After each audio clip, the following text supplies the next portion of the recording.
Why do books and other things, in general, lose their new smell? Does the new smell really exist, or is it just in our heads? It does exist, and after a while, the old smell comes, but we'll talk about that at the end. Iber, what is this so-called Adam's apple that only men have? What is it made of, the Adam's apple? It's this right here. Look, it's the larynx, this bump, this little point here on the throat. And usually we only see it in men, but women have it too. To start with, what is this word? Pomo. Pomo. They're fruits that are related to apples, like apples themselves, pears, and quinces. I'll confess to you that I've never seen a quince in front of me in my life. There's a sweet called marmalade, but I don't really know what quince is. And then there's a legend that Adam, when he was in paradise, tasted the forbidden fruit, an apple, and a piece of the apple got stuck in his throat. So this little bump we have here, it would be the stuck apple that Adam ate improperly in paradise. This stuck piece would serve as a reminder for Adam of his sin, which was eating the apple. But in biology, the real name for this is the thyroid cartilage. Cartilage is a kind of rubbery tissue that our body produces. Our ear, for example, is made of cartilage. The tip of the nose has cartilage. Cartilage is like a kind of soft bone. To put it simply, it's something that gives structure, but at the same time is flexible. And this cartilage is here as a form of protection. It's like a shield for our vocal cords in men. It's usually much bigger than in women, but women have it too. It's normal. Just like men have nipples, women have them too. The Adam's apple, but it's just less visible. Should it be called Eve's apple in women? Was it only Adam who got the apple stuck? Before I answer the next question, you may have noticed that I'm in a bit of a different place here. There's a strong wind at my back. I'm in the Falkland Islands, which in Brazil we mainly know as the Malvinas Islands. We came here on a trip to record some videos showing what this place is like. But since it's so windy, our plane couldn't take off, so we had to stay here longer than we planned. And I already had this edge. And to record, I said, hey, let's take advantage of this cool scenery to film right here and ask some questions that have a bit to do with this place. For example, this one. This is a place that's full of penguins. There are about 1 million penguins in the archipelago. In the group of islands, do penguins have knees? Penguins look like an egg with 2 little feet underneath. It walks in that really funny way, swaying to one side, swaying to the other. And then we get the false impression that penguins don't have knees. But if you look at a penguin skeleton, you'll see that the knee is there, yes.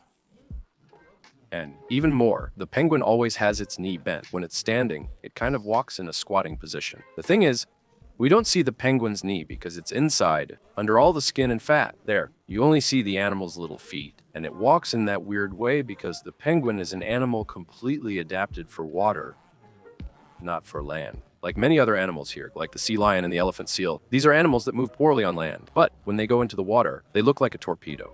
So, this strange way the penguin walks, in the end, is where it spends the least energy, where it does best. But the knee is in there. Yes, Iber. Why does your nose run when it's cold? A hug, let's go. What's the function of our nose? Is it just 2 holes that take air to the lungs, right? Besides smelling. The nose also has the function of preparing the air that goes to our lungs. The nose and everything that's behind it, okay? So, the nose, for example, filters the dirt from the air. When you pick your nose, there's a lot of dirt there that was floating in the air. The nose warms the air, bringing it to our body temperature so it can reach the lungs. And what matters most here, to be able to answer, is that the nose also moistens the air. The air needs to be humid when it reaches the lungs, so it doesn't dry everything out inside. What happens in the cold, usually, is that when it's colder, the air is drier. So your body needs to produce more mucus, more snot, to be able to moisten the air. All right, so the air comes in through your nose, passes through a bunch of snot, reaches your lungs nice and humid. You take in the oxygen, release carbon dioxide, and also release water. So the air that came in, which was already humid, gets even more humid. And by the time that air leaves, it's super humid. And then it's going to meet a cold environment right here. Look, right at the exit, right in your nostrils, and it's air full of water vapor. When it meets the cold environment, it will start to condense. It will start to form droplets. So you have 2 effects. Your body produces more mucus, and also the air. There's a lot of water vapor. That starts to condense right here under your nose, and that's why your nose runs in the cold. It's cool how physics and biology mix, right? Chico Sarah's dad. How do whales sleep if they need to come up to breathe? First of all, let's remember that a whale is not a fish, okay? A whale is a huge mammal that needs to breathe, just like we do. So, if you look, there are lots of pictures of whales spouting water and all that, because they have nostrils, right? The little hole where the whale breathes is on its back, and we call it a blowhole. In fact, whales have two holes, and penguins have only one. Look, one of the whale's blowholes actually looks like a nose. My first question when I saw this was how long a whale can stay underwater, because we can only hold our breath for, I don't know, a few minutes at most. This varies between species. But the blue whale, which is the largest animal in the world, can stay underwater for about 20 minutes. And the sperm whale, which is that whale with a kind of small mouth underneath, full of teeth, can stay underwater for about an hour. In these cases, that's not enough for a good night's sleep, right?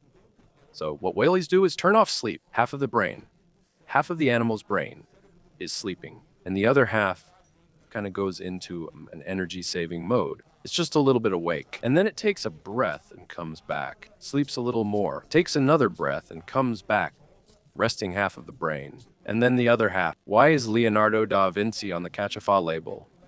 I love these questions that don't make any sense until we find out that they do.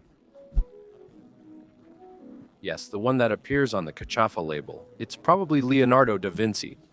Yes, because the founder of Velho, Barreiro, was a fan of Leonardo da Vinci. Barreiro was created in 1960 in Itapetininga, in the countryside of Sao Paulo, by an Austrian immigrant named Adolfo Hofer. And then, because of this name, we get the impression that the old man on the bottle is Velho Barreiro. But there isn't really anyone who is Velho Barreiro. What people say is that Velho Barreiro was a Jodo de Barro, right? A little bird that was a relative of Hofer, and that's where the cachafa gets its name, because of the bird. But the one who appears on the label is Leonardo da Vinci, who isn't Velho Barreiro. He's just another old man who, well, but it's Leonardo da Vinci, right? If you compare the Cacha label with paintings of Leonardo da Vinci, with paintings of Leonardo da Vinci's face, you'll see that the inspiration there is very obvious. Why do cars drive on the opposite side? On the left side of the road? In some countries, that happens here, where I am because of English colonization. So, cars use the English driving side, which is the opposite of ours. The one we use. In Brazil, which is known as the French driving side, we never really talk about it, because, well, we're just used to seeing the French side every day. For me, it was mind-blowing absurd. Every time we drive here, I get the feeling that the car is going to crash into the one coming from the opposite direction, because it's coming the other way. And it's not just the position on the road, but the steering wheel is also reversed, so the person has to drive from the other side. I did some research, and there isn't really any reliable story about why this happens. They say that left-hand driving, right, driving on the left side of the road, happens because when you were on a horse, back in the day, and riding on a road, the ideal was for you to stay on the left side. So, if you needed to use a sword, you would use a sword here with your right hand, because most people are right-handed, right? So, they use the sword in their right hand. Imagine the opposite, right? Walking on the right side, if you need to attack someone with a sword, you have to attack like this, right?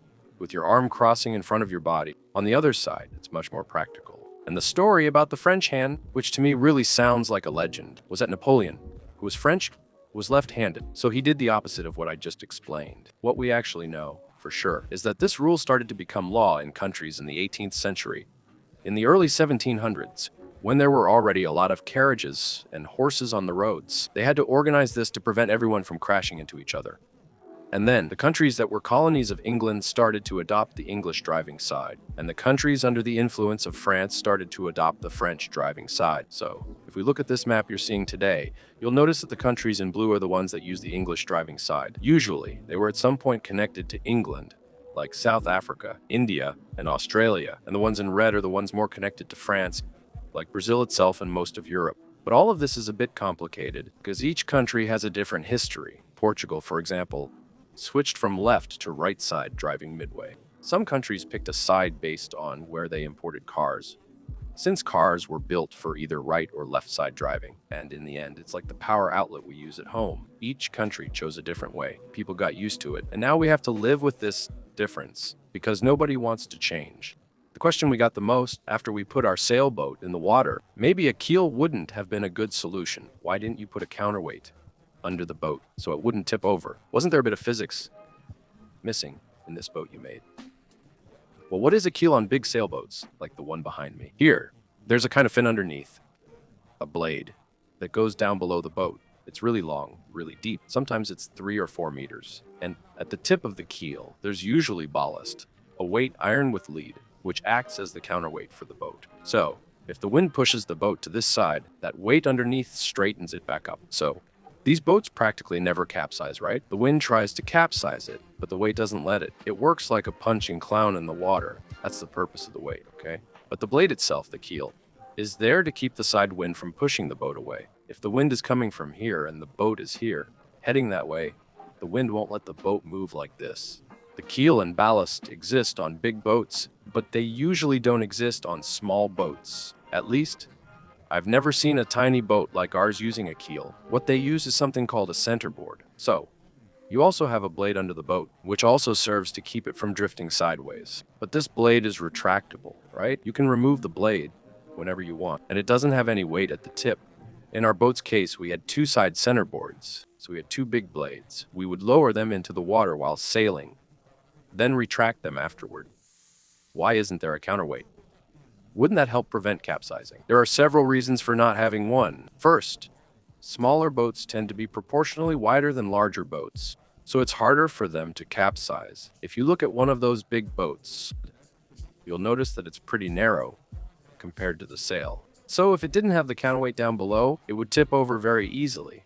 Another thing is that on a small boat, the weight of the people makes a big difference. So, to keep the boat from tipping over, you simply sit on the edge of it with your back to the wind. In sailing competitions, the crew sits far out to use their weight as leverage and prevent the boat from tipping. But there's another important factor on a small boat, which is this. If you put a fixed keel under it, one that you can't remove, a huge one with weight at the bottom, this boat can no longer sail in shallow water. So, we who spent the whole day, 24 hours there on the reservoir sailing, wouldn't have been able to do that, because in several places it was really shallow, like about a meter deep. The boat would get stuck all the time, and it would also be very hard to transport. The big boats, they stay in the water all the time. They're there for years in the water, or when you need to take them out. It's like a military operation. You know, you have to go to the marina, pull it out with a tractor, and all that. But with a small boat, that's not the case. You want to store it in your garage, trailer it, and keep it out of the water most of the time, so it must be easy to transport. A big keel would prevent that. There's another factor too, which is that a big boat is also like a house. So people have mattresses inside, all the navigation equipment, radio, there's a kitchen. This boat can't capsize, water can't get in under any circumstances.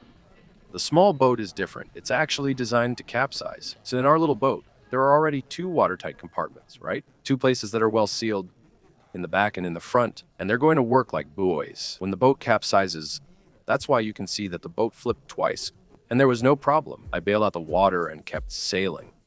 We were pretty foolish not to test the dry bags, which carried our gear. Because of that, all my clothes and equipment got wet. We lost the radio. We lost the video lighting, but that has nothing to do with the construction of the boat. The worst of all, though, is that I messed up. With someone experienced in sailing there, the boat wouldn't have capsized. Ricardo, the sailing instructor with us, was in the support dinghy, right? He told the people filming, seconds before I capsized, that I was doing something wrong, and the boat would tip over. And the boat tipped over twice, exactly in the same spot, doing the same maneuver. Exactly. Anyway, I didn't have time to take many sailing lessons. Before sailing, I had already sailed a few times by myself, but with boats that were much easier than the one we built. But I think the adventure was worth it. If I hadn't capsized, it wouldn't have been as much fun. Channel members here. Question from the kids at home. Is it true that a mother's kiss helps heal, like a wound? It's true. A big part of the discomfort we feel when we get hurt is emotional. You get nervous, you get scared. And then, a mother's kiss gives comfort and calms you down. It makes the child feel more at ease, and that makes a big difference when you're hurt. But there's a second important effect. It's called the placebo effect. When you think you're taking medicine, even if that medicine is fake, even if it's just made of flour, you get better. This has been proven by a lot of scientific studies. You actually get better even when taking medicine that has no real effect. And then, just by believing that your mom's kiss makes you feel better, you will get better. Of course, the kiss won't make much of a difference if you do what I did. When I was 10 years old, I ran at my aunt's house and scraped my knee on a steel bar that was stuck in the ground. I had to get 8 stitches. The emergency room was more appropriate at that moment, but I definitely arrived at the hospital feeling calmer because of my mom's kiss. Here's another member question. When we say goodbye, does it have anything to do with God? Yes, it does. If you think about the languages that are kind of siblings to Portuguese, like Spanish, for example, which means goodbye. In French, it's adieu, which is goodbye. And in Italian, it's diu. We say goodbye when it's time to leave or say farewell. And it's as if one person is saying to another, goodbye, I commend you. Go goodbye. It would be something like go with God or may God be with you. Then, the language changes, words get shorter, they merge, and today we just say goodbye, which, yes, has to do with God. What's in the Falklands? What's in the Malvinas Islands? When I said I was coming here, many people asked, what will you do there? It's not a mountain full of rocks in the middle of nowhere, a cold, windy place where nobody lives. I have to confess that I thought the same thing, that this was a completely deserted place, not very interesting. But no, it's a place where a lot of people come to visit because it's really beautiful. To start with, it's not just one island, okay? It's an archipelago, about 770 islands, located way down in the south of South America. We're here just so you have an idea, more or less. 1,800 kilometers south of Montevideo, which is the capital of Uruguay. 1,800 kilometers is the distance between Sao Paulo and Salvador. We're all that far south of Uruguay, and it's also very far from the mainland at this point. Where I am now, it's about 700 kilometers from the coast of Argentina, and at this point, on the coast of Argentina, over there on the beach, there's nothing. Okay, there's no big city, so it's really a deserted, very isolated place, and the wind never stops. By the way, what's that helicopter flying by over there? We've been here for 10 days, and it's the first time I've seen a helicopter. But anyway, what did people come here for, right? Why are there people living on this island?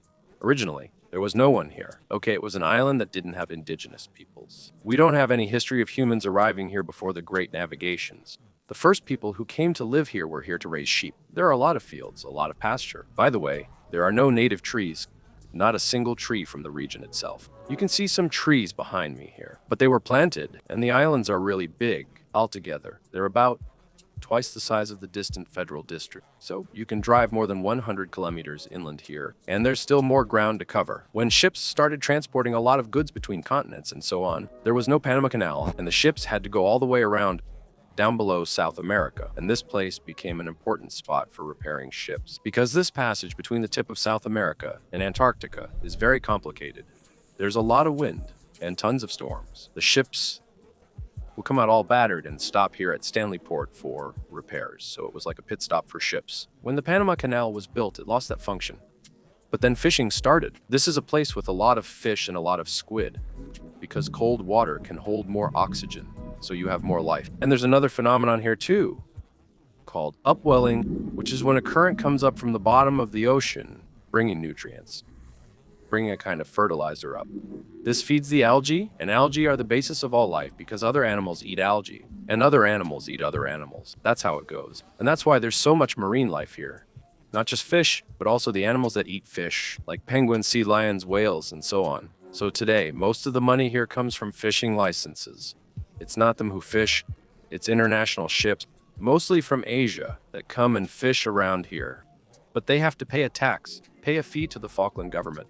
So a lot of money comes in. Because of that, about 60% of the taxes collected come from this fishing money. And now there's also a lot of tourism starting up. People want to come here to see the natural beauty, to see these animals and everything else, because there are very few people. You can get close, you can see it's very well preserved. Just so you have an idea, the whole archipelago has about 3,600 people. Almost everyone lives here in Stanley, so it's a capital, but it's a really small village. 3,600 people. Sao Paulo, it would be just a small part of a neighborhood, so it's a very different place. First, because everyone knows each other. You know, you go on a tour with a guide, and the next day you run into that person on the street, and they talk to you. There's also something else interesting, which is that it's an extremely safe place. For example, we went to a hotel that's on a remote island. There was an honesty bar. It was an open bar with no attendant. You would go there and take what you wanted and then write it down in a little notebook. People leave their houses open, leave their cars unlocked on the street. Some people even leave their cars running while they go do something else, and the car just stays on the street. And there's no unemployment. Actually, it's the opposite. Most people have more than one job, sometimes 3 or 4 jobs. And this happens because things here respect the cycle of nature a bit. So sheep, for example, the big job is when you shear the sheep, right? Take off the wool. So a bunch of people go there to take the wool off the sheep. Then tourism happens much more in the summer. So in the summer, you need tour guides, you need drivers, a lot of things. So people go work as tour guides. For example, One of our guides also works in hospital administration, while the other raises sheep. Overall, people live well. There's a great school that's free. Everyone goes there, there's no private school. The only school is public and it's also free. There's only one hospital, which is an amazing hospital for a village of 3,600 people. It's unbelievable. And the students, when they turn 16, I'm already slurring my words because of the cold. They can go to London to study with everything paid for by the government here. If they get into a university there, everything will be paid for with trips during the holidays so they can come back. Accommodation is all paid for. Food, everything is covered so people can leave study and come back. But at the same time, it's not an easy life. Because here you hardly produce anything. We found only two things that are actually made here, which are a little jelly from a fruit that grows on the ground, and beer. Everything else is imported. At the supermarket, it feels like one in London, with mostly European products. We searched for something from Brazil, but found nothing. The only thing we found here that's Brazilian was a knife at a restaurant, which was from Tramontina. As for the cars, most of them are English, so there are Land Rovers everywhere. That Jeep Defender, the older model, you see them on the street like they're Volkswagens, and almost all the cars are 4x4s because they practically don't have paved roads. So here in the city, everything is paved. Actually, it's cemented. There's cement. There's a road that goes from here to an English military base where the airport is, and that road is paved. The rest is all gravel, and sometimes it's real off-road. There are no roads. There's nothing. You have to drive through the fields with the cars, so people need to have cars that can handle those conditions. There's also tourism that's connected to the war. In 1982, there was a war between England and Argentina because of this territory. This has been happening for many years. More than 200 years, Spain and England have been disputing this place. So, back in the time of Spanish America, when the countries we know today didn't exist yet, Spain and Portugal were in control. In South America, Spain and England were already pulling the rope to see who would get these islands in 1833. England took over, and at that time, it was just a little after Argentina's independence. So, ever since Argentina has existed, it has already been said that these islands should belong to Argentina because before that, they belonged to Spain. So what belonged to Spain now has to belong to Argentina because it's right next to Argentina. And then, in 1982, Argentina decided to really go into the islands, brought a bunch of troops here, and took control of everything. At that time, there was almost no defense here. England didn't have ships or anything to hold them back, but then they sent a huge fleet, submarines, aircraft carriers, everything you can imagine. And there was a war here that lasted about 2 months. It was a really tough thing for them, both for the Argentinians who were here and for the English who took a lot of bombs. Several ships sank. In the end, England won the war and still holds the territory, and Argentina never accepted that. They lost the war, but never accepted that these islands belong to England. So, if you go to Argentina, everywhere you visit, you'll see signs saying Las Malvinas son Argentinas, or the Malvinas are Argentine. And in Argentina, they don't like it when we call them Falkland, because Falkland is the name the English use. And here, it's the opposite. If you say Malvinas, people get offended because for them, the Argentinians were invaders who caused this war. But why does all this bring tourism? Because people come here to learn a bit about the history of this war, seeing the remnants of war, the things that were left here that show the war. For example, we passed by a place where there were 2 downed helicopters. The remains of the helicopters were there. 2 Argentine helicopters that were shot down. And there are many other things like that.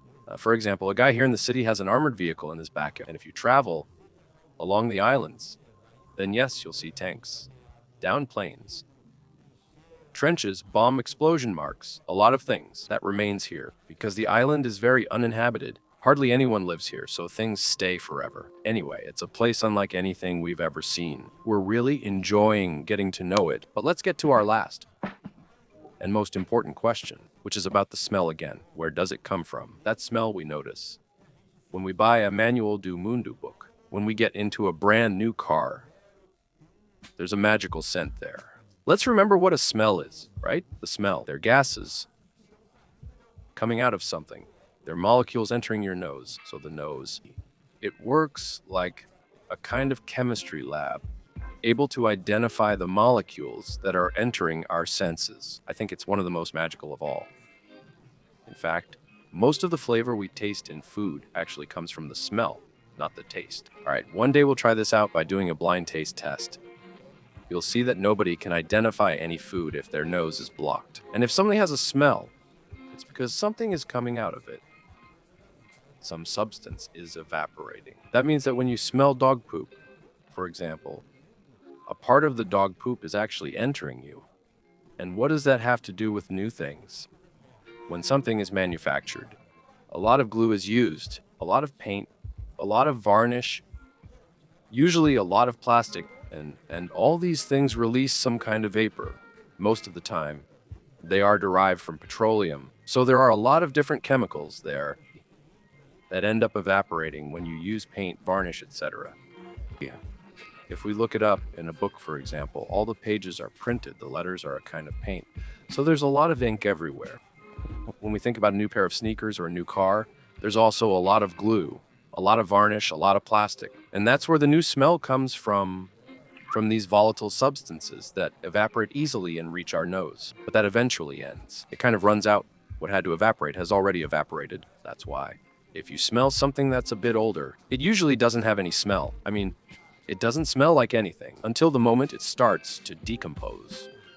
When it starts to rot, and then the old smell comes. Most of the time, that old smell is going to be some fungus that's eating that material, and this releases other gases that are different from the new smell. And then we smell that musty odor. We smell something strange. If you smell old clothes that have been stored for a long time, they have a terrible smell. In short, it's your internal chemistry lab that's detecting the molecules coming from those objects.